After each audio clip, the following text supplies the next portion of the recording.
Okay, hello, loyal listeners, and welcome to our first ever Hollywood Gold Oscar episode. This is a big one for us, guys. I've got my right hand, Becca Camerata here, and I've also got Vanessa Mendel, my left hand. We've only had Vanessa on once. Yeah, Becca, I think you were sick, so I joined in, and now I'm like a little nervous because it's really my second time making an appearance. But guys, we just went up through our team meeting 2 hours ago. So this is old hat for us. We work very well together. We have a lot to say. We have a lot of chatter. We have differing opinions. It's very healthy. But I think this is going to be really, really fun for us to I want to dig deep, hear what you guys, your favorite performances of the year, what you think should win, what we think is actually going to win. Those things are often quite different. Yeah. And we're being sponsored by this amazing company called Kalshi. There's finally a way to bet on the Oscars directly. It's this company called Kalshi. It was founded by two MIT engineers, and they're the first legal financial exchange in the US where you can bet on any event. And so we are going to use their metrics to predict the Oscar outcomes and then talk about what we think is going to win and what we think if they're right or if they're wrong. And we'll take it from there. We've featured some of the nominees on the podcast this year. We have. We've had Holdovers, Past Lives, Poor Things. Yeah. So we've gotten some behind the scenes on those too, which is interesting to discuss in this conversation. Okay, so guys, we're going to sort of jump right in here. We're going to see where the convo goes. This is the first ever Oscar predicted episode. I want us to have a lot of fun. Also tell some memories, I've been to the Oscars a couple times, guys. Sometimes it's very glamorous. No big deal. Listeners. And sometimes it's not. Let me just be honest. If you're not Margot Robbie or Bradley Cooper, no one really cares. But it's still fun to be in the room. Bex, did you come the year that we went out for Beasts of No Nation? I didn't go for the Beasts of No Nation year. I went out to LA for the Harriet year. Oh, yes. But I was not invited to the ceremony. But I was there to partake in all the festivities. And then I went to a friend's house to watch the ceremony and try to see if I could see you on the TV. Deborah Martin Chase and I went. Yeah. Oscar weekend, and you can speak to this better than I can, Daniela, because you've experienced it more. But in LA, it's kind of wild. I mean, the entire city, it's just, it's like a festival almost. It's like a Hollywood festival. It's just a whole week-long series of events and parties, and everyone's looking at who's attending things and what people are wearing. And it's a little overwhelming. It's overwhelming. I will tell you firsthand, the leveling of anxiety one gets from not being invited to the various parties that you want to be invited to. And you spend literally, I remember for Harriet, I spent hours, this is so embarrassing, but hours on the phone with Deb Chase trying to get into the WME party, which was always the hottest party in town. Matt Damon and Ben Affleck and Leo's always in the corner, and it's so fun, and there's dancing, and it's just in some house in Hollywood Hills. Literally, I swindled my name onto the list for another year running, and it always pays off. Yeah, it's absolutely incredible. It is so fun, but the stress of even going up to the line, it's you're in college. It's you're worried you're not going to get into the club with your fake ID. I can compare it to no other thing than that. And you're all right, I look professional. I've produced 30 movies. I should absolutely be on this list. And then you're worried that you're under the wrong name or they don't have both names. For me, it's always is it under Taplin? Is it under Lundberg? I'm really going down a rabbit hole here, but I will say that it is fun. It is a great, great, great fun weekend. Yeah. Okay. So we're going to start with the best supporting actor category. So Kalshi is predicting that Robert Downey Jr. is going to win with 96% accuracy. That feels true. He's won every award that one can win, right? Yeah. I mean, it's crazy high odds. That seems crazy to me that it's 96% odds, but it does make sense. But I do have to say, I would just want to give a shout out to Mark Ruffalo and Poor Things, because I just really thought he was going to be more in the race, because I thought that performance was so left of center for him and was so brilliant from him. And I know everyone's talking about Emma Stone in that movie, but I don't know, but I always like rooting for the underdog, and I know that Mark's not going to win, but I just wanted to say that he so impressed me. He's so completely funny, loathsome and hilarious, and like I love a character that's not afraid to be just like the absolute worst villain. You know, it's like Matthew Rhys in Succession. Yeah. I think he called himself like a human vomit stain, but like that is a little bit like Mark Ruffalo in this movie. He's just like such a insecure human being, and it's so much fun to watch. So I agree. I loved his performance so much. You know, Robert Downey's always good. He's good in anything he does. He's just one of the best actors of all time. And so I guess for me, it's like, I think the industry is like, it's time. Like, it's time to give you your due. This performance is very, very good. But like in any event, we love you. You're an incredible actor. This is probably the first role in a while that merits an Oscar. But like, honestly, he could have won an Oscar for Iron Man. Like he's really just so good at whatever he does, and was sort of overlooked for a long time just because he like went through so much personal strife, and Iron Man was his way back, I think. So there's that. And then we got to talk about Gosling. Yeah. I mean, I loved him. He's just, I feel like people forget that Ryan Gosling is kind of game for anything. And he's just funny and ridiculous and over the top. And it's upsetting that he was kind of one of the only people recognized for his performance in Barbie, but his performance single-handedly is so freaking funny. I cannot wait to watch him perform the songs from Barbie at the Oscars this year. Like, when have you seen Ryan? I mean, I know he was in La La Land performing and he did musical numbers and stuff, but this is just it's so different, especially for an Oscar nominated film. It's just such an absurdist performance. And it feels like, I mean, he really went for it. Well, I have two things to say. Number one, do you guys know that Ryan Gosling was in a band with Alma, I think, with Alma Harrell? What? No. Yes. I'm pretty sure that they were like in a band together or something. Like he was in a band. He was a musician before he was like an actor, or simultaneous too. So he has a real musical background. But the second thing I want to say, so just blew your minds with that. But the second thing I want to say is that I believe that Ryan Gosling is like the Cary Grant of our generation. He's like, he's so handsome that it's almost like distracting, but he is so quick on his feet. Like I've heard from multiple producers that like so much of the brilliance of his performances are from like off the cuff dialogue. And he is a very, very clever gentleman. And I think it's what makes every performance he does as memorable as it is. And then the last thing I want to say is like, he got to be the sidekick. Like Margot Robbie had to carry that movie and she was the straight man. And like oftentimes that's like the male job, you know, of carrying through, and it's not as fun, but it's like you've got to do the heavy lifting of like carrying the narrative. And he got to have all the fun. And so it's a lot of time when these supporting characters like Divine Joy Randolph, they get to have more fun because they're like not carrying it on their back, and they get to be a little bit more colorful. And that was really him in this film. So I sort of get why he's getting so much recognition. I do love him. Yeah. I have a lot to say about Barbie, but we can wait. Yeah, we can get into Barbie. I do think De Niro, as much as he plays this role frequently, he's just unbelievable in this movie. He's so good. That man continues to be great. I do find that a lot of actors later in their careers will kind of play easier roles or not challenge themselves as much, but this man is just always so up for it, and I just love to see him in it. And I love that he got nominated, as much as he's not being predicted to win. He just is such an incredible actor. Best Supporting Actress. So the predictor from Kalshi is that Divine Joy Randolph is going to take it. As I think we all agree, she was amazing. She's won every single award under the sun. I can't see her not taking it.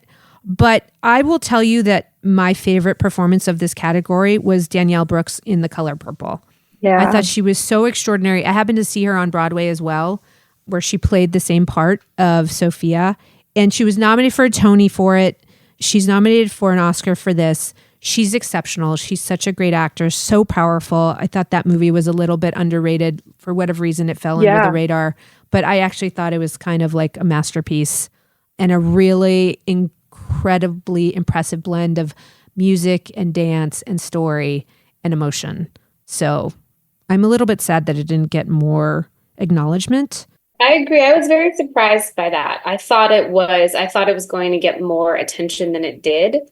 And I think she's amazing. And I think it's such a legendary work that, it surprised me because I thought it was very good, a very good, version of that story that we've seen many, many versions of. Yeah. But yeah, I agree with you. I thought that she was fantastic. I feel like it just unfortunately came out a little too late. So it's like you get hit with Oppenheimer and The Holdovers and Barbie, and then The Color Purple kind of got slipped in at the very end. And I feel like it wasn't top of mind for people, but I do agree. I'm glad it's being recognized in this category because, listen, I'm not a huge fan of Emily Blunt and Oppenheimer. I did not love that performance. And I'm glad that there are people being recognized for doing exceptional work. I don't know if it's Emily's fault necessarily. That role of Kitty is just difficult. I had a really hard time with it personally. I thought Oppenheimer was an amazing movie, but that fell short for me. So I do feel like this category is an interesting one.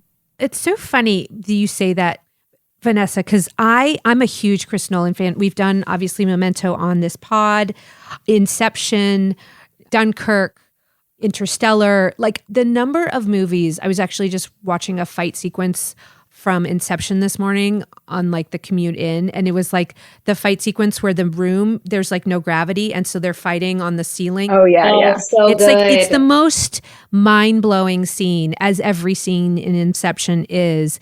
And to me, Chris Nolan, he deserves an Oscar because of all the work he's done previous to this movie, and for whatever reason, it's like it's time. This is a really important subject matter. But I feel that his former movies are like superior to this one. This is a really good movie. But like in terms of his particular way of directing, I think he's like shown way more magic in all the movies I just mentioned.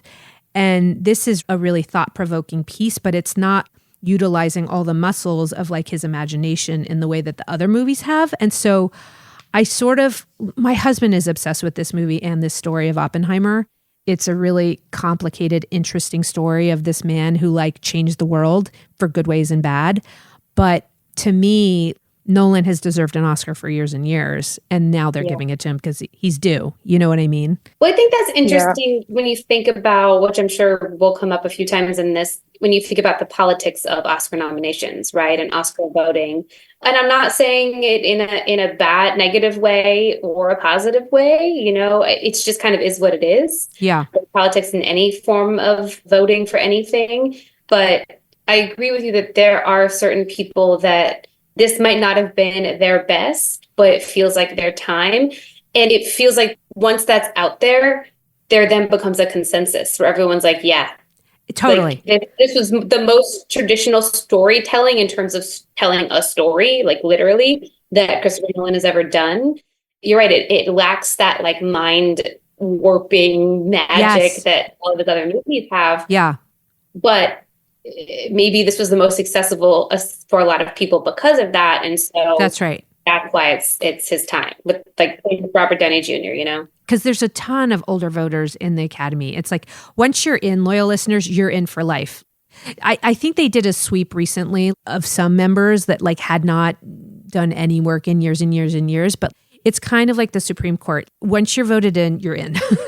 So a lot of these voters are like in their 70s and 80s, and they don't necessarily want mind-bending material, although like there are all sorts of interesting movies that are being acknowledged now. But I think at the end of the day, Oscar voters want important, serious, elevated material, and they want to reward filmmakers for that kind of thing. And so Oppenheimer like checks all the boxes.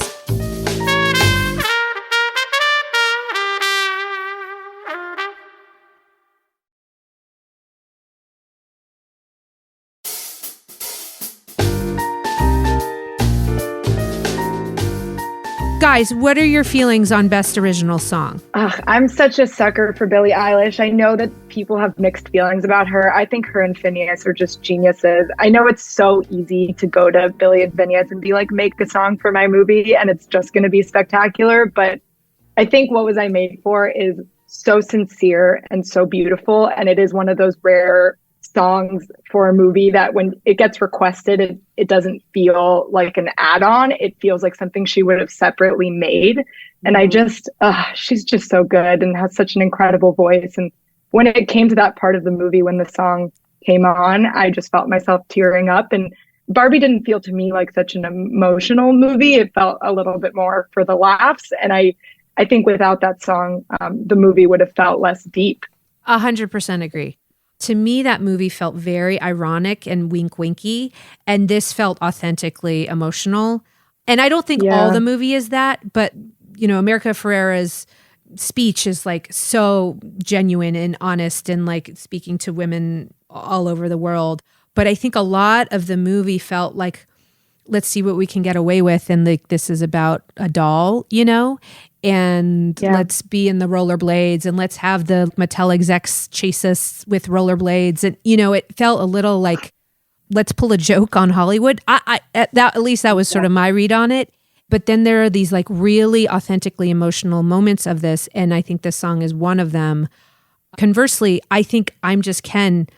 I don't think Ryan Gosling or Mark Ronson can believe all the awards they're getting. Like I saw Ryan Gosling get an award or like it won some award. And he was like, you guys are actually giving us an award. This is a joke of a song. Like, I don't think it's actually meant to be a great song. It's like ironic. I'm pretty sure. I think they're performing it at the Oscars too, which is just so absurd. Like I always think the Oscars are such a serious place. And when I'm just like picturing Ryan Gosling doing I'm Just Ken with like Mark Ronson on the keys, like in the back. It's meant to be Ken writing a dumb song about himself. Yeah. Do you know what I mean? And like where the Academy is like, this is one of the best songs of, you know, the year, you know? And I'm like, what am I missing? I'm still kind of shocked that got nominated. It doesn't make any sense to me. I mean, it's fun. To be honest, part of me is like, they nominated just because they wanted to see Ryan Gosling perform it. Like that's obviously totally, we all do. That's 100%. Because like, do we forget Dua Lipa and Mark Ronson wrote a song for the movie that also outside of the movie. It's a #1 hit. It's an incredible dance song. And yes, that was totally ignored. Kalshi agrees with us. They think that Billy and Phineas are going to win it. So I'm pretty sure Kalshi's going to be right in every single category, but yeah, let's keep going. Okay. Best Original Screenplay. So I think this is like one of the tougher categories because I sort of think 3 of these screenplays are worthy. Anatomy of a Fall, for sure. Love that movie. The Holdovers. We love David Hemmingson so much. We interviewed him on the pod. I mean, he's just like the most delightful man. And then Past Lives, we interviewed those producers on the pod. And like that script was obviously a work of genius as well. Maestro and May December are also nominated, although I do not think they're going to win. To me, it comes down to Anatomy of a Fall and Past Lives. I think I loved Holdovers. I loved the episode with David. That was so much fun. And I think that the movie is so good. But Anatomy of a Fall and Past Lives feels so original and like unique and almost, I don't know, they just feel like, I don't want to say this, but they feel like they're almost in a different category because of what they're doing. I agree with that. For me, Anatomy of a Fall, I watched it. I loved it so much. And I've only grown to love it more the more I've had space from it. I just think it's so brilliant. And it mechanically is just working at such an insane level. It's just such brilliant filmmaking and screenwriting in a way that I think Maestro, it's just such an Oscar baity movie to me. And I know that's the kind of conversation we're having right now, but it just didn't feel like it was doing something original. And I agree with Becca. It's like Past Lives and Anatomy of a Fall are working at just such a different level. And Past Lives is such a simple movie. Like it's so basic. It's talking about humanity in such a simple way, but it's just so beautiful and special. But I think Celine is not even getting recognized for her screenwriting work. I think it's more so her first go at directing that's getting the recognition. But she was a playwright originally, which we learned in the episode. No, I mean, she's really obviously such an incredible talent and is going to be like, I think she's going to have the trajectory of who's the filmmaker of Nomadland? Chloe Zhao thing, where like people have discovered her and now everyone is going to want to work with her. She's clearly got such an original, unique voice. And so like, I feel good about her. She doesn't need to win the Oscar. She's going to have like an incredible career. Yeah. Anatomy of a Fall, you guys remember I was on the jury of the Gotham Awards earlier this year, and not to brag, but humble brag. It was Zone of Interest in my category, Anatomy of a Fall, Poor Things, the Paul Mescal movie and Andrew Scott movie. I can't remember. Strangers Among Us or something. I can't remember the name of it. All of Us Strangers. Thank you. And I think actually those are like some of the best movies of the year. But I think like Anatomy of a Fall is kind of brilliant because it is a very traditional structured setup. It's not like a novel approach to filmmaking, which is a lot of what we're seeing right now. Poor Things just feels like so outer bounds. And Anatomy of a Fall is just like so deeply emotional and tense and taut. And it's like one of the best, it's really a, courtroom thriller.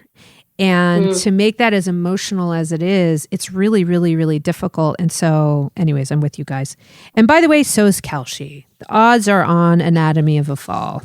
But this is a close one. The odds are not as overwhelming as they were in the other categories. Okay, we're going to do Best Adapted Screenplay. I think we all know what's going to win. The 5 nominees are American Fiction, Barbie, Oppenheimer, Poor Things, and The Zone of Interest. My God, The Zone of Interest is a novel by Martin Amis. I did not know that. I studied him in college. Anyways, the prediction is Kalshi is predicting American Fiction.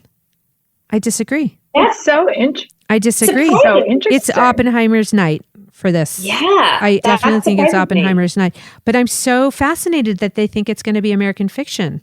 Now, American Fiction, I have to say, is one of the ones that you're talking about, Vanessa. There are rare movies that come out at the end of the year that like really make an impact. And I feel like American Fiction is one of those. And it's one that I feel like people are really talking about, that they're really, really impacted by that movie. So I fully like the nomination is so well deserved. I'm just feeling like Oppenheimer is just the shoe in here.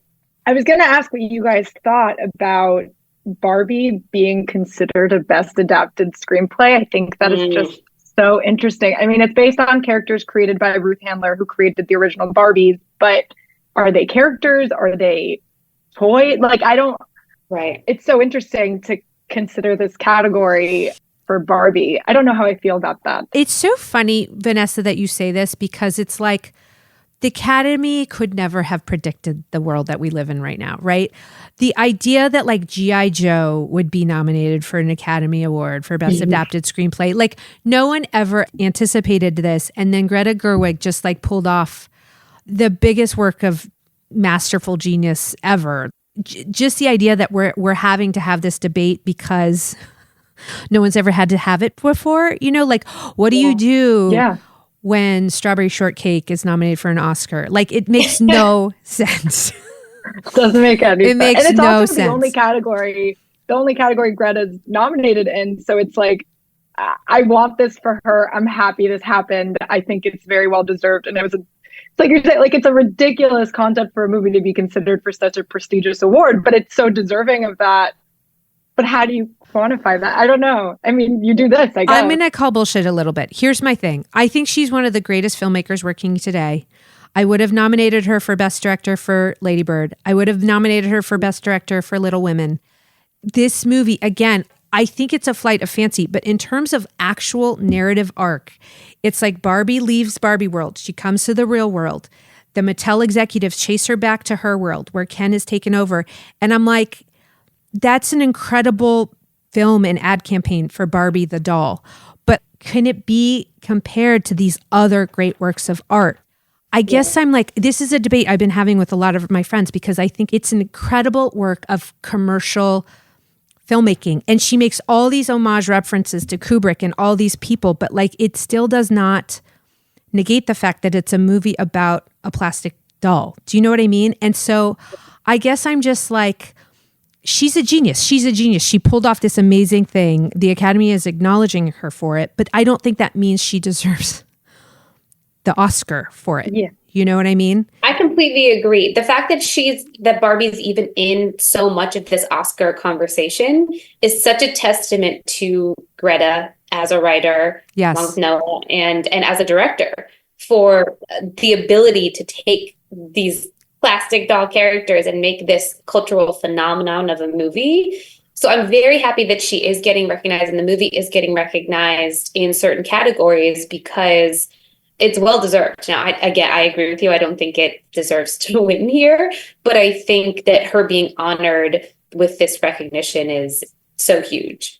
Yeah, I mean, I think about this like when Harry Potter, the third movie, was directed by Alfonso Cuarón, and all of a sudden everyone's like, Harry Potter's the coolest thing in the world. Like it went from being a kid's movie to being like an Alfonso Cuarón movie, which is so insane. And it is like the best Harry Potter movie because he just took it to another level. He made these kids so much deeper and it became so resonant for adults in a really, really cool, interesting way. And I just think what would you do if you were a writer and Mattel was like, hey, do you want to make a Barbie movie? Like, I wouldn't even know where to begin. And I grew up playing with Barbies. I had all different kinds. I had the pilot one, I had the race car driver, and I would like change their outfits. And I had like this crazy bin full of clothes.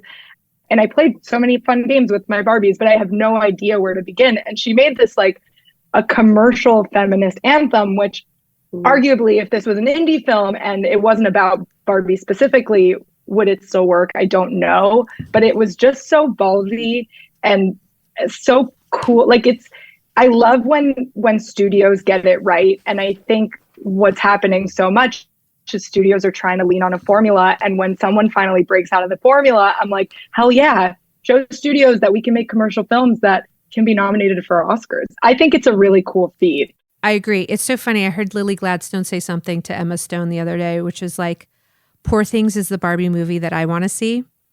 And I was like, holy shit, like Poor Things is a Barbie movie. It's like a true like artistic flight of fancy. And the Barbie movie that we have is Mattel put the seal of approval on it, right?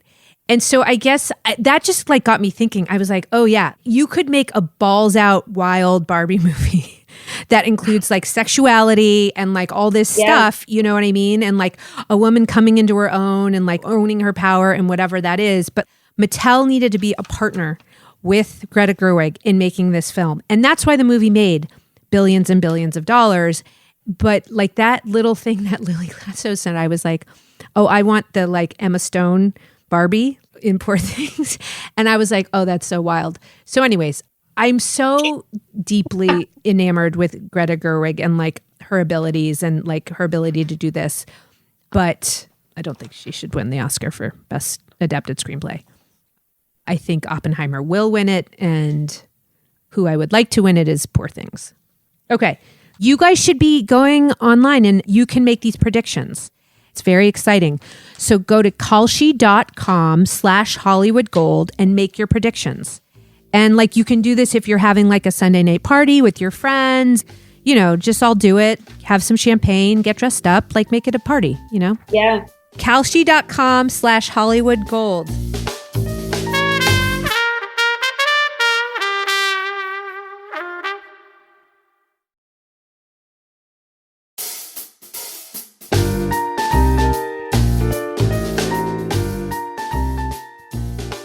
Okay, guys. Best Actress. Oh, man. You know what, Bex? We did a little bit of Oscar predicting this past week, and I'm rethinking some of our predictions, by the way, because like we recorded that pod a couple weeks ago. Who are you thinking now? Well, I want to know if you're rethinking your prediction. I still think it's going to be Emma Stone. Do you really?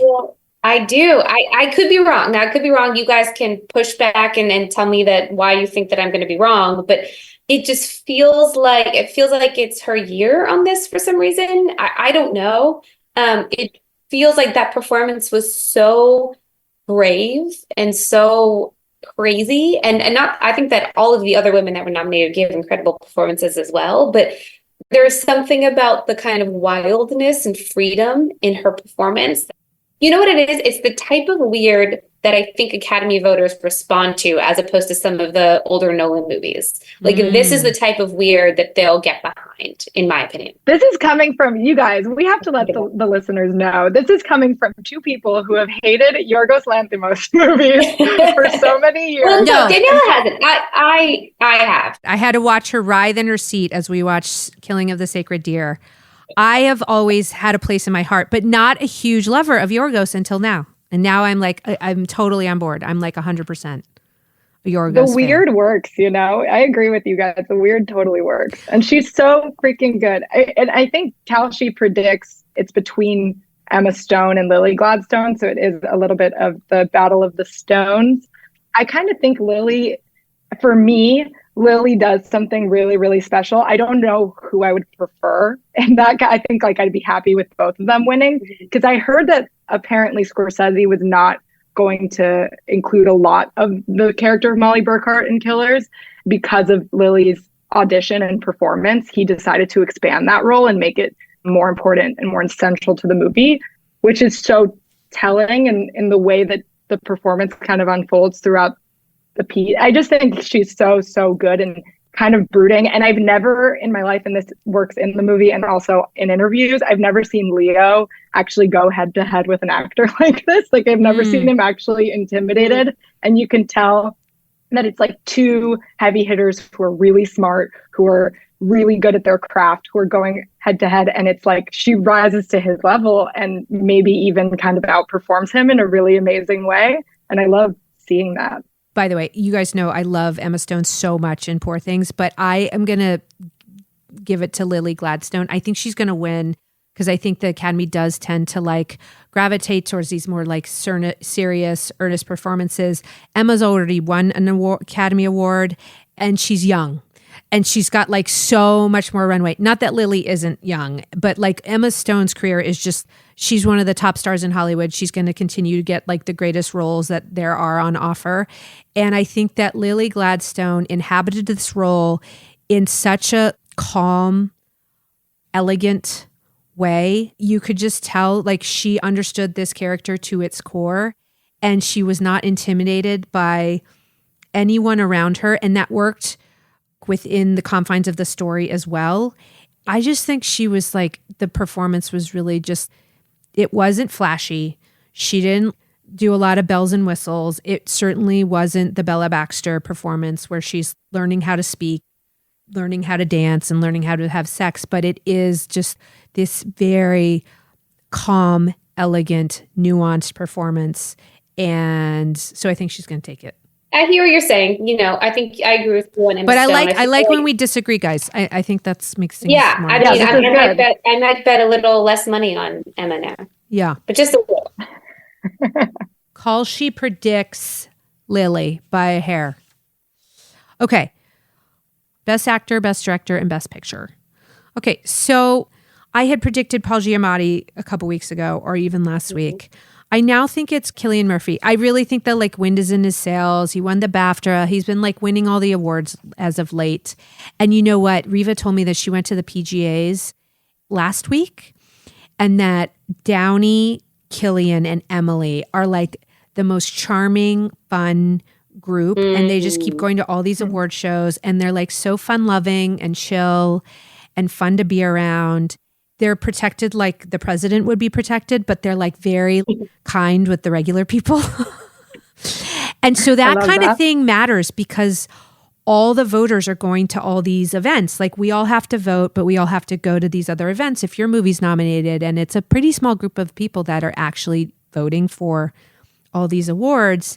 And I could see people really liking Cillian and getting to know him because he's like known to be a little bit quiet, but now he's having fun. And so I think it's going to go to him. What do you guys think? Yeah, I understand the Paul Giamatti him being a contender as well. But I think that Cillian, it's like you said, I think it's his year, and I think it's fun for people to see him really be a lead like this. I think for a long time he was a supporting actor in a lot of these movies, and to see him really own this role, I think was really, really great. I think that it's going to be him or Paul. I agree with you. The other actors, again, were all amazing. Cillian was in Peaky Blinders, and I feel like people are. It's amazing, and it's a TV show, so people always forget that he kind of existed because he was just like in this silo of television, which for whatever reason is so segmented from film. But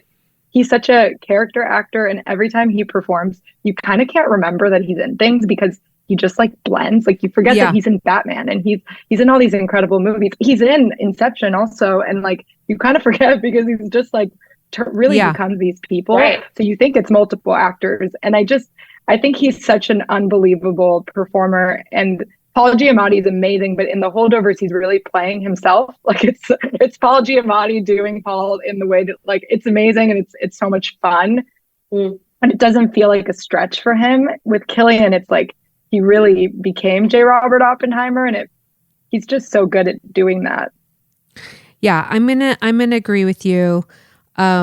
I think it's between those two. The other actors in the category are Bradley Cooper, Coleman Domingo, and Jeffrey Wright. All really, really strong performances, but I do think we know where this is headed. And Kalshi predicts that it's going to be Cillian. So we'll see what happens there. We are right. Okay. So next is Best Director. So the nominees in the category are Justine Triet from Anatomy of a Fall, female, yay. Scorsese for Killers, Nolan for Oppenheimer, Yorgos for Poor Things, and Jonathan Glazer for The Zone of Interest, which I was sort of surprised about. That movie was very difficult to watch.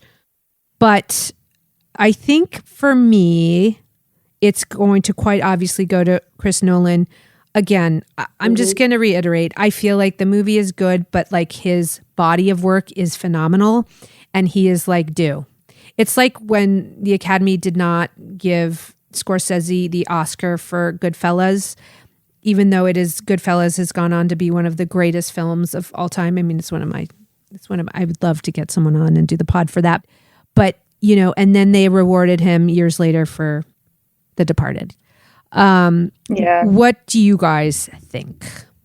I think Nolan's the one to beat here for sure, but there's also part of me that thinks a lot of people are going to vote Martin Scorsese because he's Martin Scorsese, and that movie was incredible.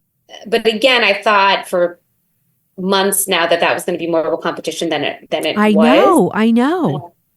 I mean, he's such a legend and such a great, incredible director who's like shaped Hollywood. And so I know it's not going to be him, but I just want to, shout out the fact that I do think he's going to get a lot of votes. It's so funny you say that, Bex, and then I want to hear what you have to say, Vanessa. But Kalshi predicts Nolan.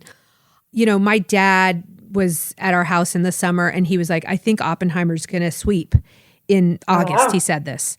And like my dad's a little bit out of the business now. And I was like, Dad, you don't know what you're talking about. Like there's all these movies coming out that are like totally going to, first of all, Oppenheimer came out in the summer. It is so rare for a movie to carry through to Oscar season. Like they typically die a death and then you're happy that it made the amount of money that it did. And like, that's it, And this movie has just been the engine that could, not the little engine, the engine that could. But I thought for sure Killers of the Flower Moon and Maestro were going to like really give the movie a run for its money.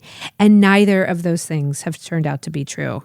So I have like opinions about that. I don't know if you guys do. Yeah, the film business is so weird that way. I think like Scorsese, he does this so well, right? He makes these like epics and they're 3-hour movies and you're diving deep into these character pieces. And yes, it's kind of the same thing over and over again in very different forms of mafia and mob stories, like just different versions of that. Yes. Whereas I feel like Chris Nolan, and it's kind of, I'm always like, I love Chris Nolan movies, but there are a lot of movies I don't love of his because I just think he is always attempting something new and sometimes it works and sometimes it doesn't. Yeah. Oppenheimer is an office drama. Like it's like a boardroom movie. And he made it so exciting. Like it made $1 billion, you know, like what, that's so crazy to me that like my parents went and sat for 3 hours and watched a bunch of men talking and came out and said it was mind blowing. Yeah. It's so impressive just because of that I think people recognize how hard that is to do and how impressive that is to do. Whereas it's like every year that a Scorsese movie comes out, you're like, oh yeah. Yeah. That's the same. Yeah. We loved that. It's that was fair. Great. That's really fair. By the way, that was a classic Vanessa. I don't think Oppenheimer's made $1 billion. Although, will you fact check? Oh, no, it did. Did it really? Yeah. It made $1 billion worldwide. I hate that. I hate that this is a thing now that I say Vanessa. Pull the Vanessa. Loyal listeners, Vanessa will just like say things with such certainty. She'll be like, that movie was made for $400 million, and it'll be like a $5 million budget. I take it back. We're seeing $953 million. That's incredible. Okay, I am sometimes like you eating have my to shoe. double down. Yeah, you have to double down, even if you're not telling the truth. So I totally agree. I totally agree with you. I was about to say, like, I think one of the reasons Killers of the Flower Moon didn't like go the distance was because of how long it was. But Oppenheimer was equally long. So like it really hours. that argument doesn't really hold water. But yeah. I also think like Oppenheimer, that one of the brilliant things about Oppenheimer is that you kind of end, the bomb is like rounding the bend on the end of the film, and then he's always got a reveal. You find out what Einstein said to Oppenheimer in that like final reveal. He always like ends his films so incredibly well. And I will say the one thing I noticed about Killers of the Flower Moon, because it was so long, I was so with it. And then it kind of lost me in the last 10 to 15 minutes. I don't know if you guys feel this way, but there was like, suddenly we cut to the present day and there was like ritual with the Native Americans. And then like Scorsese put himself in it in like a radio play scene. I was just kind of like, how are we landing this plane? We like to say that a lot. Yeah. If you can't land the plane, you kind of lose a lot of the goodwill that the audience has, because you're left, that's the very last feeling you're left with. And so I felt like it was a little bit fragmented at the end, whereas Nolan just like sealed the deal. Like that was a killer ending. And so I sort of feel like for Best Picture, again, we're going to go hard on Oppenheimer. Not to add too much more to this conversation, but Poor Things is the second most nominated movie of the Oscar season. It has 11 nominations. So I do think it is fair to think that Yorgos could be maybe battling Scorsese and Nolan in this category, even though the other filmmakers are amazing.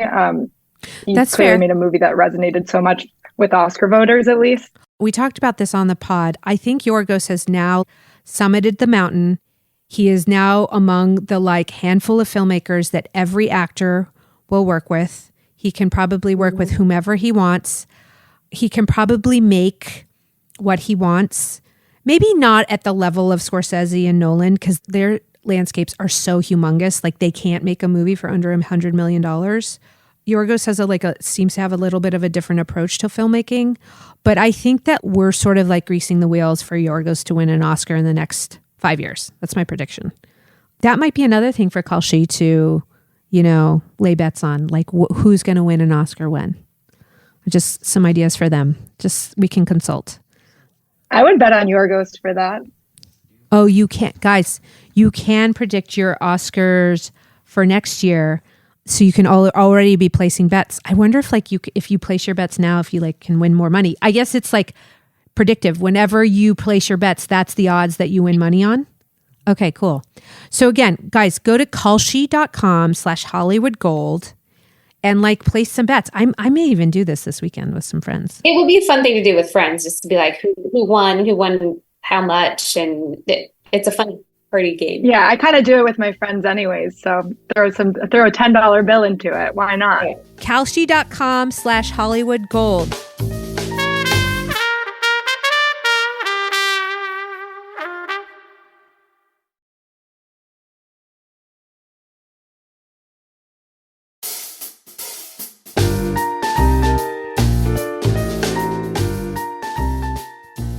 I do want to just touch upon Maestro because I really did think that movie was going to be like a major contender.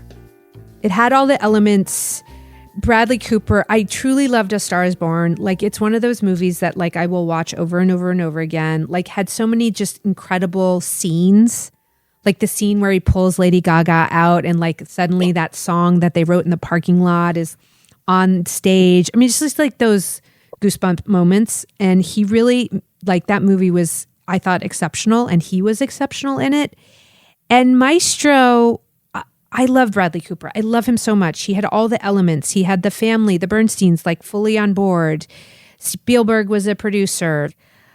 He had a great cast. It looked great.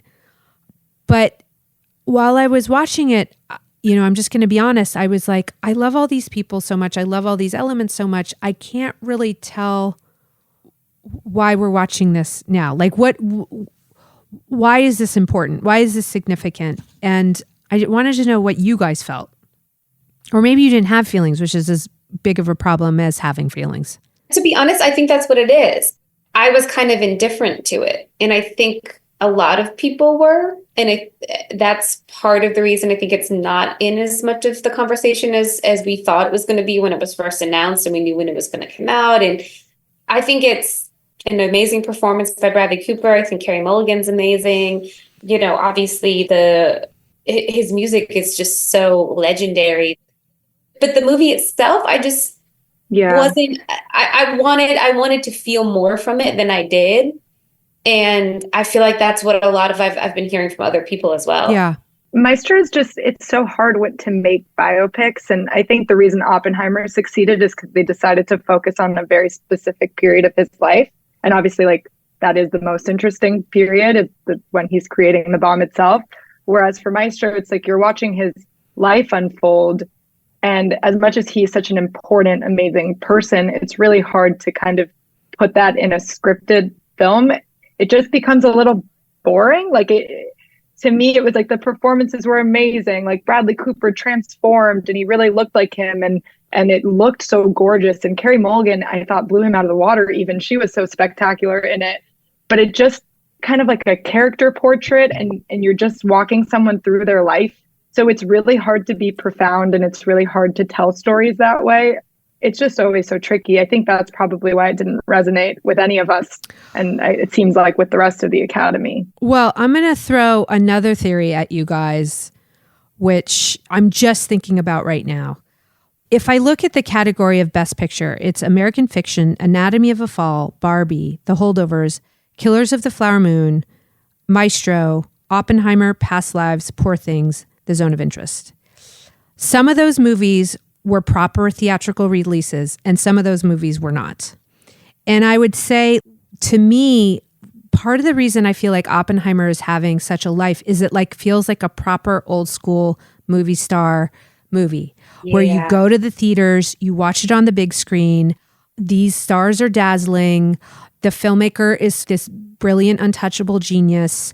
And that was how the film was handled from the get-go. It was we're not putting this on streaming. If you want to go see it, you have to go to the theater. And so there's just this aura around the movie that was created from moment one. Whereas both Killers of the Flower Moon and Maestro are streaming movies, really, at the end of the day. Killers had a really significant theatrical, but Maestro is a Netflix movie. And listen, Netflix, we're lucky to have them around. They're making most of the content that the industry is making right now. But I think when you're still looking through the lens of the Oscars, there is something to be said about that theatrical movie experience, which we at Stay Gold really, really believe in still. And I think, I don't know, if I'd been forced to go see Maestro in a movie theater, would I feel differently? Maybe. I don't know, but maybe. And now I just see it on my my list of other suggested movies, along with Gilmore Girls, and I'm it doesn't feel as significant. It doesn't feel as special. It just doesn't. We've talked about that a couple times on the podcast, right? About really wanting to make movies that feel like an event for people. And I think we have to mention, as we're talking about Best Picture, how much Barbie and Oppenheimer did for saving theatrical film. Yes. honestly, post-COVID, there hasn't really felt like there was that one movie that everyone was talking about. Everyone had to go see in theaters. It was there for months. It was just like the thing. We hadn't had that. And now all of a sudden we had two at once. It was a beautiful moment for the film industry. And honestly, now everything that you just said, Daniela, it makes me feel like that powerful theatrical moment this summer overshadowed the ones that went, that were on Netflix, the ones that went straight to streamer, because people were reminded of how amazing an experience the true theatrical film can be. And so I think we just have to take a moment to appreciate Barbie and Oppenheimer and everything that those two films did for the film industry, and acknowledge why they're both, really strong contenders this year. And by the way, people still want to go out and watch movies. There's no reason that should go away. I love going to the movies. I went and saw Marley last week with my family. We went and got popcorn. I put the junior mints in the popcorn. We laid back in those awesome seats that are all around the country now. And we all shared in the experience. We weren't on our phones. It was awesome. It was so fun. And you come out of there feeling like, oh, I'm going to go start listening to Bob Marley again. And by the way, that's a good thing. That's I really do believe in the separation of the streaming experience, which is incredible, which is never going away, but also maintaining the theatrical existence. I think there's a place for it there, just like there's a place for live music. Of course there's a place for it, just because we have one doesn't mean we can't have the other. Anyways, it's just an option. And I also think Barbie and Oppenheimer are kind of say what you want about them creatively. They kind of brought movies back this year. Movies are now doing record numbers again in a way that I think wouldn't have happened if those two movies hadn't come out. Because I think, it reminded people. My sister is she's I go to the movie theater and I watch one movie a year. And what's the movie I'm going to watch this year? And last year was Oppenheimer. And now she was asking me already this weekend, should I go see Doom 2? Should that be my movie of the year? I'm we are in March, girl. You're early for movie of the year. Maybe she does two. Maybe she does two this year. Who knows? Yeah. Maybe now she can up to two because movies are becoming events again, That's my litmus test. No, your sister, we got to bring her on the pod. But I really do think that. And guys, by the way, Past Lives, if it didn't have that A24 pushing it in theaters, pushing that experience, that movie probably wouldn't have been nominated for an Oscar. It takes really strong distributors with vision who believe in the method, of get people out of their houses, have them go share an experience, not be on their phones, not have 6 things happening at once. There is some value in that. So I love that. Okay. So our predictions, guys. I'm going to call Oppenheimer. Oppenheimer. Oh yeah. Oppenheimer for sure. Kalshi agrees. Yep.